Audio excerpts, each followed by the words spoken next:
Good morning. This is Sweetie Berry with Calling All Women to the Well, a weekly show where the women of Dare Whimsy gather to explore and to discuss life as a creative and gifted woman. This morning's show, we're talking with the girls. In other words, no one is the expert or the guru here. We've come together to share our own experiences of gathering women and how community and relationships matter in our own lives. We're walking lots of different paths, from helping professionals to psychologists to speakers to playwrights to physicians to stay-at-home moms. This is truly a community of gifted women in all walks of life. Good morning. I'd first like to introduce Gail Roddy. She's a playwright who wrote Calling All Women to the Well. Gail is involved in many forms of gathering women. The founder of Ruthira's organization, she for 17 years has led a group for at-risk students and young adults in Minneapolis. And we're excited to hear from Gail this morning. Good morning, Gail. Thank you for joining us. Good morning, sweetie. Good day. Would you share with us about how you see relationships making a difference for women in all walks of their life? Well, I've had a wonderful opportunity to see how important it is as we go through life, especially when we're early in life. As a girl, when we don't know how to form relationships, it's so important that older women teach us the ropes on how to connect with one another, because it isn't anything that is really, really natural. It has to be taught. There have to be boundaries taught, things about relationships that may be painful or difficult, but you have to find a way to work through them. And as in all of my years of mentoring at-risk girls, it's been about 20 years now, I've been fascinated to learn how they view the world, because each generation is different. I'm, of course, a couple of generations removed from the teenager, and it's been fascinating to watch how there are still some core issues that we all struggle with and that we all enjoy in our interactions with other women. That has been one of the fascinating things to find out, that the more things change, the more things stay the same. And so I love bringing women together of all ages and helping to facilitate that, because it's so important throughout our lives. It all begins in relationships. Relationships with ourselves, of knowing who we are, knowing what our skills are, knowing where our weak areas are. I count on my friends, a lot of them on this panel: Lucy Ann Mullen, Dr. Edith Johnson, Gail Roddy, Dr. Martina McGowan, Sarah Cook. These are my friends in real life, people that I count on to have relationships with me that are honest, that are able to say, hey, you know what, you're overworking, you got to have a break, and things that I can call and say, wow, we did this, and they're excited for us. Those relationships are often outside my comfort zone. It was a lot easier just to kind of keep things to myself, but I only grow when I'm in a relationship with other people who are growing. When we get isolated, it can be such a dangerous place for a gifted and creative woman, because we do have all different kinds of perceptions of what we're thinking, and sometimes our creativity comes in seasons and in waves, and we may need help remembering to take care of ourselves and to have self-care. But likewise, it's great to have a cheerleading squad, and I always wanted to be a cheerleader for others. Good morning, Lacey. Talk to us about how you function with relationships in your life. I know that as a professional counselor, there's some relationships you can't share out loud, but you also need that nurturing that comes from giving all the time. So how does that work in your world? You look great this morning, by the way. Thank you. How does it work in my world? When we moved from the suburbs of Chicago out in the boondocks, I knew there was one place I needed to connect, and that was at church. And at church is where I find like-minded people of different generations, from the wee ones, the little kids, up to the senior saints. And right now, we're at a church where I go to a Bible study, and we meet at a home of a 95-year-old woman who was born in Kentucky. So if you go back in time, I mean, she lived through World War II, through the Great Depression, and through being in Kentucky during all that time, living through segregation, and just hearing her stories, hearing her vantage point on all of that is very worthwhile. But not only that, it's a place of connection. It's a place to know someone's been there before, and they not only survived those times. World War II would be, can't even imagine.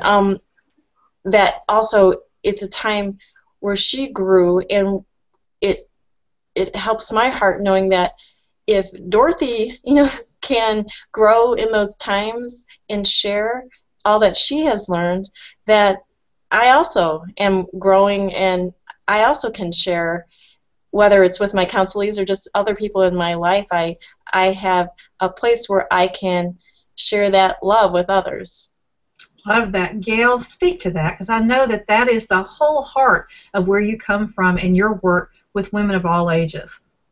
Oh, it absolutely is. As Lucy said, it's so nurturing to gain the stories, as I mentioned, from the adolescents. I mean, you would think I wouldn't learn anything from adolescents because I'm way past that, but there is so much we learn from them. And then on the other end, when I talk to my 90-year-old mother and some of her friends, I'm just astounded at the things that they know. And one thing about the older generation is they have honed down the sharing to the point where they just give these little quips of wisdom when they tell stories. And that is so fun to see. It's almost as though everything has been distilled down to this message that is so simple that any generation can glean from it. And that's what I just love about all the multi-generations sharing together. That has just been an amazing thing to be a part of and to continue to move through my life and to share that with other women. Love that. Dr. Edith just continually shows us examples of that as she works with her granddaughters, as she communicates with her cohorts in business, when she takes multi-generational trips across country in a camper together. You just came back from one of those adventures, Dr. Edith. Talk to us about how intergenerational conversations affect your life and what a richness they are in your family. Those conversations between all of us, I was just thinking as we were talking, think of the vision of a spider web, okay? And each of us are at the center of our spider web. But then there's those little ties all along the way where the runners go out, and that's our connections between each other. And there's always new runners. So we've always got that new generation coming on that brings and widens and expands our connection. So I just thought that was a really neat thing. And then if you see the dewdrops on it, then you know, oh, that's sparkling at the moment. There's a new insight coming at this moment from that connection and that relationship. So it's always there for strength together of all of us, and also that expansion of new ideas, new connections, new understanding, new integrating of all of our thoughts and ideas. How the road trip recently with granddaughters, daughters, and myself, so we had 3 generations in the RV, was interesting because who wanted to see what was important for them, what was the experience for them, was different for each of us, but it's still, because all of us were together, the most important fabric of the whole trip was the fact that we were together. So it didn't matter that the rain came some nights and we just stayed in the RV and had a good time telling stories, playing games, watching the kids be silly standing on their heads. Whatever it was, that family, that connection was important for us.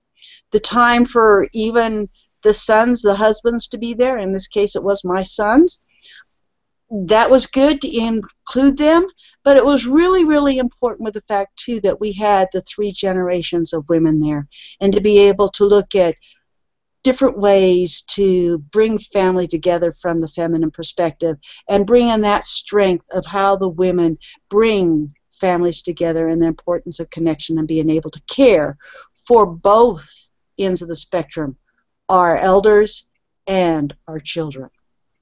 Love that. The things that I really value about you, Edith, is that you not only teach methods of having healthy relationship and helping people figure out where that's bottoming out for them in your work as a multi-talent helper. You're a helping professional, help people figure out their lives, but you also live it. And so it's so much more meaningful for me to hear lessons from someone who's showing by their living example how that affects their lives. When I work with young children, when I work with middle-aged middle schoolers, or whether I'm with young adults or college girls, or even my strategy clients who are grown, they're adults, it's so important and valuable to me to help them understand that who they surround themselves with is very much going to influence who they become. That doesn't matter if you're a 4-year-old learning some really tacky habits at preschool, or whether you're a middle schooler where the newest thing may be to be ugly to somebody else. You know, we set our goals, we set our aspirations based on what we're exposed to. And part of that intergenerational conversation is about being aware that if you're not surrounded and exposed to things that are different than you've experienced, you can't set your boundaries or your visions very high. I am forever enriched by people like Virginia Smith, who came into my life and taught me that I could have a business, I could have a home, I could have a career, but most importantly, I could have a life because I would choose to develop the gifts that were natural within me. I will be forever changed by Lucy Cave, who as a very young child was an organist at our church. She was a very wealthy business owner, and her husband and she were great philanthropists, and they started things like Wildwood, the music in Arkansas, and she throughout her life functioned and focused on only efforts that truly her heart loved, and she lived a rich life because of it. Those early influences at 3, 4, 5 into my 40s have forever changed who I am, and their voices in my mind, even from childhood, remind me where the path is that creates an abundant life. It's just so important that we get that message to other kids, and I mean by kids, whether they're 12 or 28. Isolation can be such a devastating thing for a gifted or creative woman, and that comparison, analysis, and all the perfectionism that can come up, we talk about it every week, but you know, every week we see creative and gifted women committing suicide, inflicting harm, giving up, staying in isolation, going missing in action, because they don't know how to deal with the differences and the surges of being an extraordinary woman. And part of that becomes by creating communities within schools, within homes, within your area, within your friendships, to reach out to include others who may benefit from your space, but also you will benefit from theirs. Lucy, can you talk to me a little bit about, because you have a child who is very creative and very able to do, but he's very different too. And I don't want to make this about him, but you've had some experiences as a parent about how important it is to help create that community for him, and to also create a community of friends who understand what it's like to have children and to be at that stage with them in parenthood, whether they're special needs or whether they're gifted or whatever, because we count on each other in that space. Share with us a little bit about your walk in that space with community. Well, for myself and my son, a lot of it had to do with, for me, reaching out and finding other people who were in similar situations, other women, other mothers, as well as getting a hold of what was available at the schools and making a community there with teachers and other helpers in the schools. So at the parent level, and then at the level of the schools, as well as looking for who would be good influences in my son's life.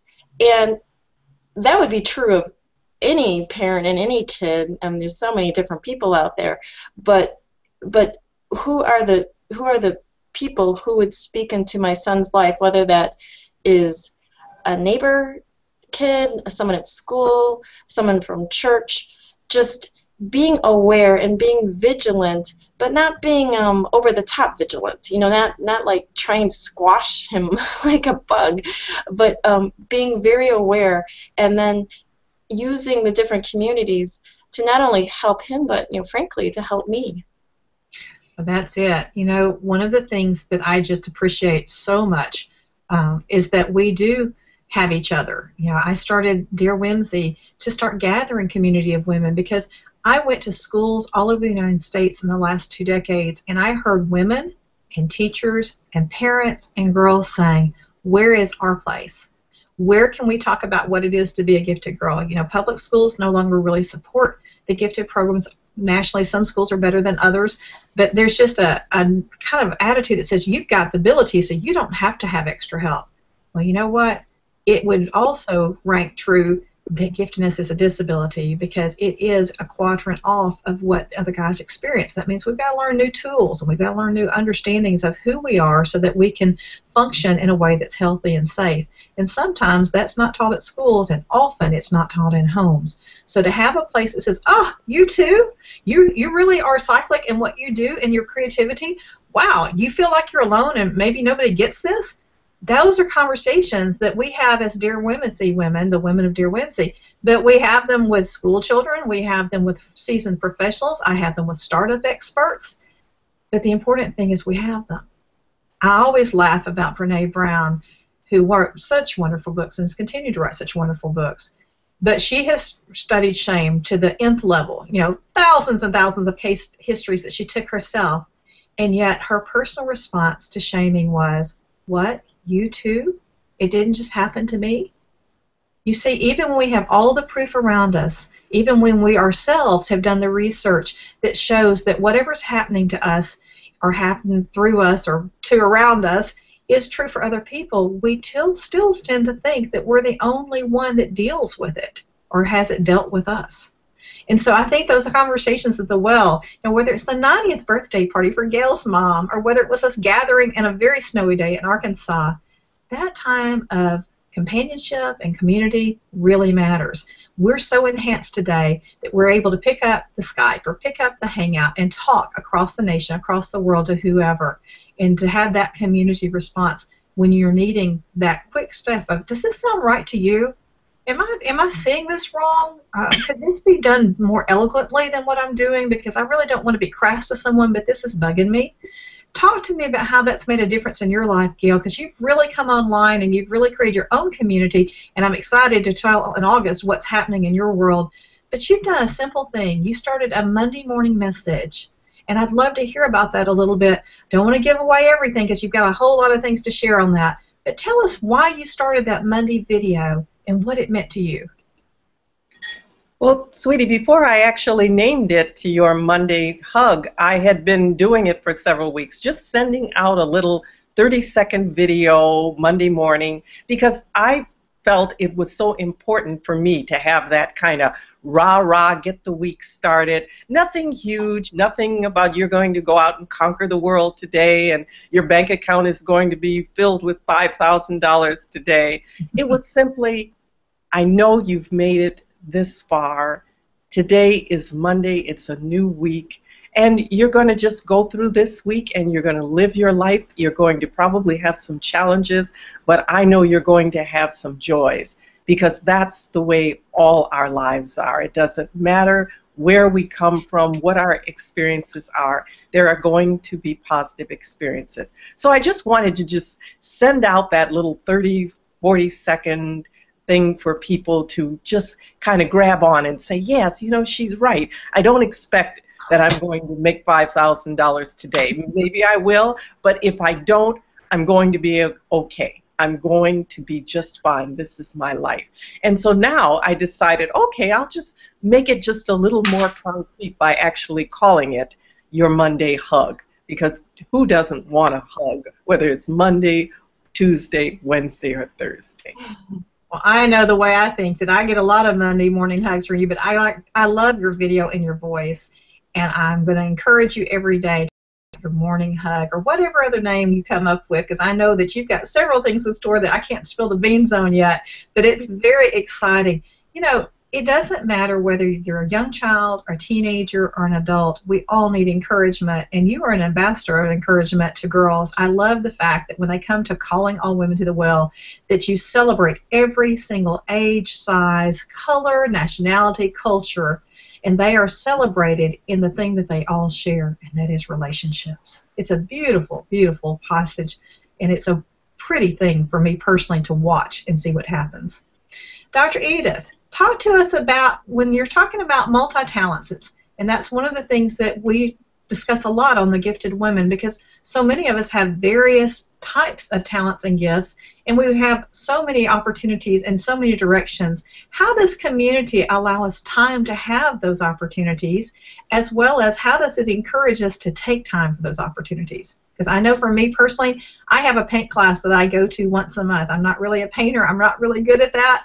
And the point for me is not to go do something I already know how to do, but to go do something where everybody else is a beginner too. And that's a certain kind of fun that brings a whole different light to community. Yes, as multi-talents, we may have 101 interests, but say we've only explored 2 or 3, maybe 2 or 3 dozen of them. like you said, going to the painting is exploring maybe another interest. You don't have to have exceptionally high, well-developed, mastered talents to enjoy it, because one of our characteristics is new exploration, new discovery, curiosity, wanting to know more, wanting to just see what it feels like, what the experience is about.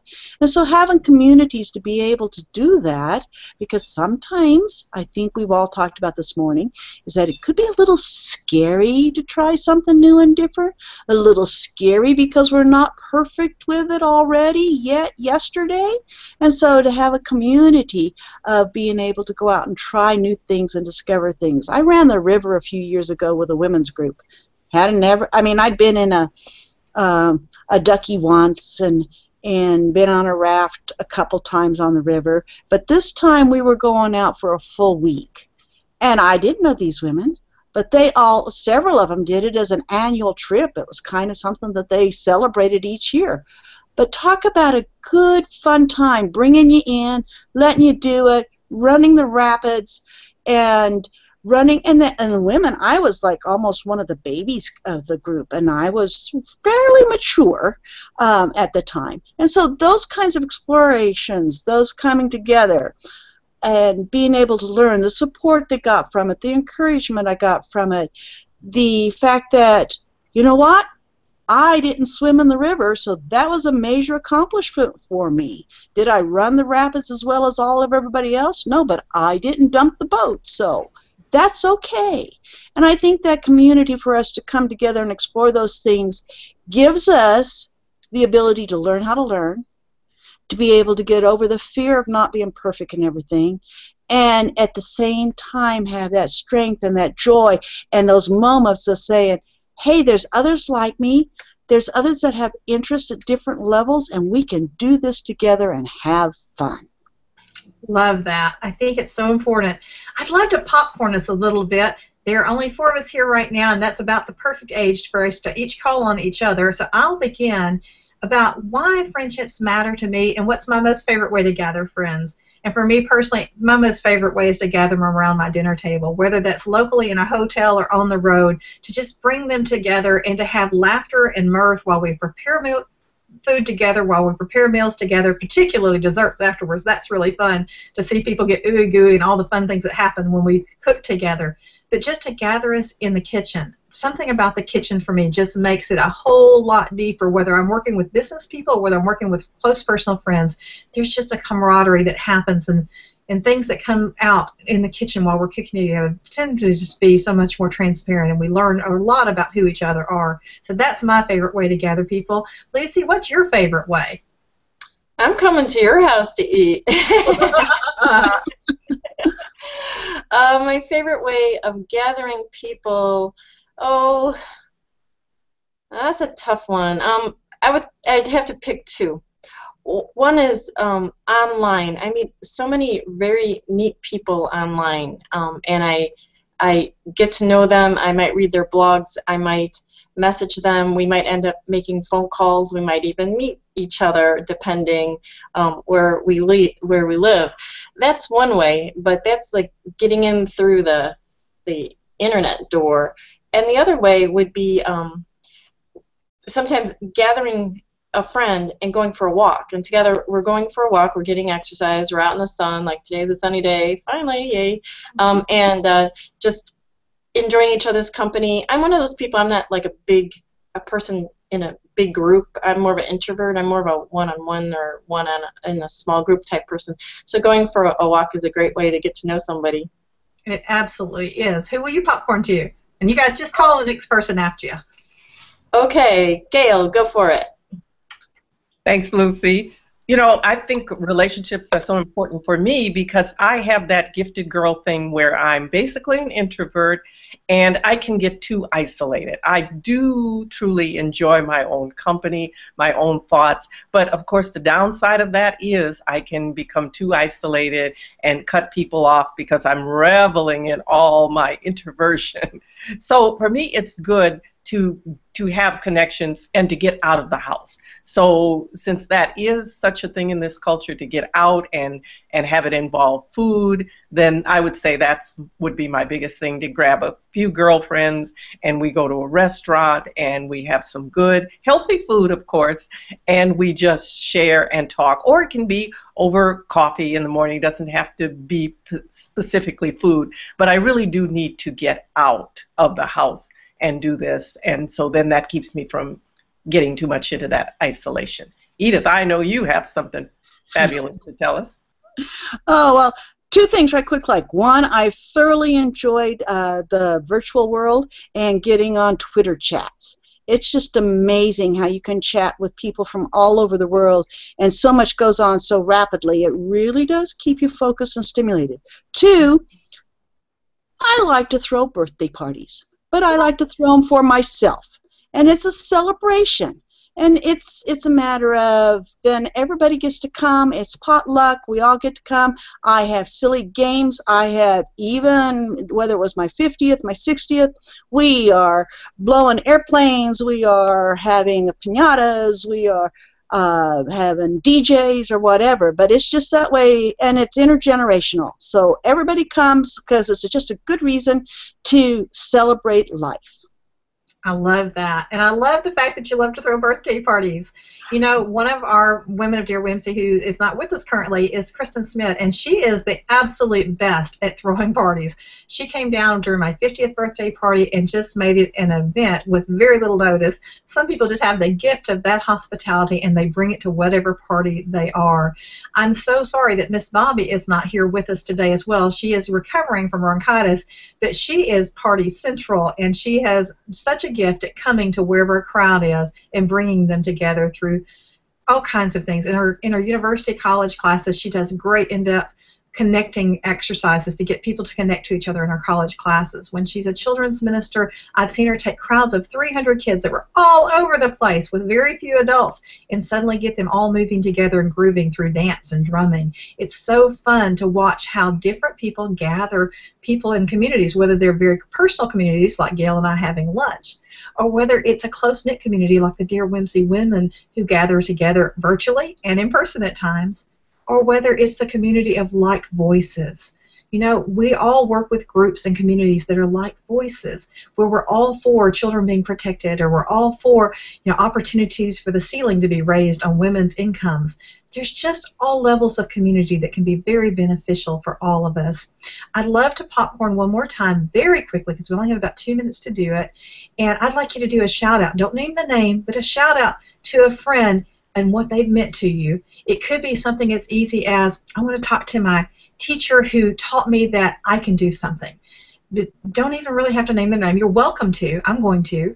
But think of who has made a difference in your community and who's influenced you to become the person you are.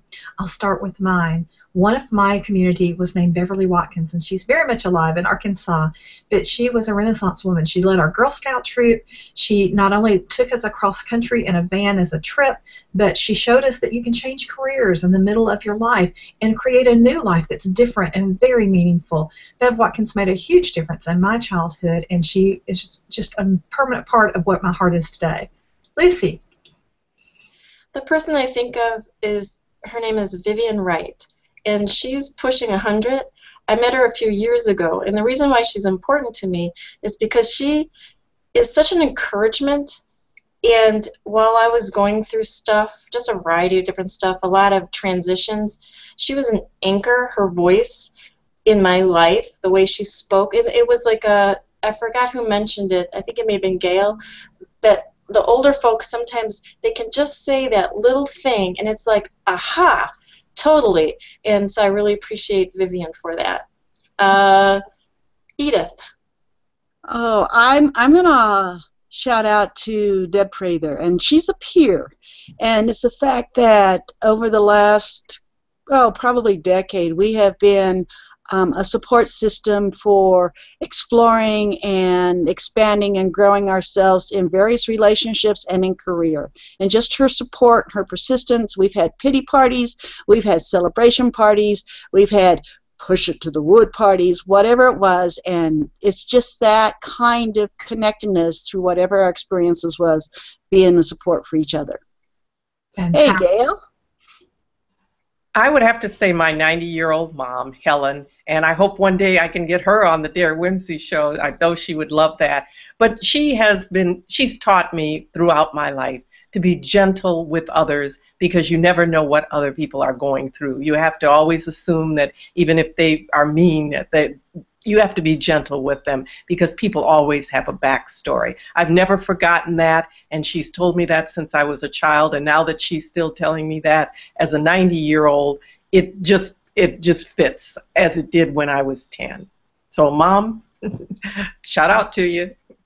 Love that. I've met your mom, and she is precious. Guys, we're at the end of another show. It seems like our time just flies by. On Thursdays at Dare Whimsy, that's D-A-R-E, Whimsy, WHIMSY.com, we share a sister post, an answer to what is meaningful to us about that week's topic. You can also follow us home and read more at the end of those post paragraphs to see where we do and what we do in our professional lives and our personal lives. Each of us have blogs, we have businesses, we have professions that we do outside of Dare Whimsy, and not all of us will be your cup of tea, but somebody, I bet, will resonate, and we want to hear from you too. You know, no one's a guru here. We're a community of women who learn from each other at Dare Whimsy. We're so excited to have you here. We're here every Wednesday at 10 o'clock Central Time. We have a YouTube channel at Dare Whimsy. We also have a Google page at google.com/Dare Whimsy.